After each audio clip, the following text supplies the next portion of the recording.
Now, here comes the final level of the game, cleaning up. This is way too much important for kids, for learning, teaching responsibility. This is my toy and it is my job to take care of it. ఇది తెలియాలి వాళ్ళకి. He learns to respect his belongings so they don't get lost or broken. Not only the responsibility, తనకి ఇది కూడా తెలియాలి, నేను ఇలాగే ఇది ఫ్లోర్ మీద వదిలేస్తే ఎవరైనా దాని మీద కాలు పెట్టి పడిపోతారు, ఎవరికైనా దీనివల్ల హర్ట్ జరుగుతుంది, ఇది కూడా వాళ్ళకి తెలియాలి. దీనివల్ల he will learn doing things without help.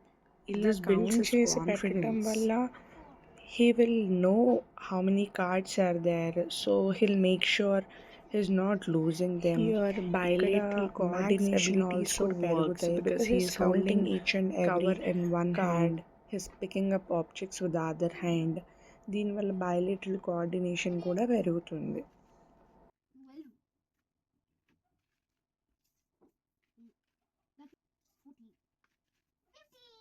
Done? Okay.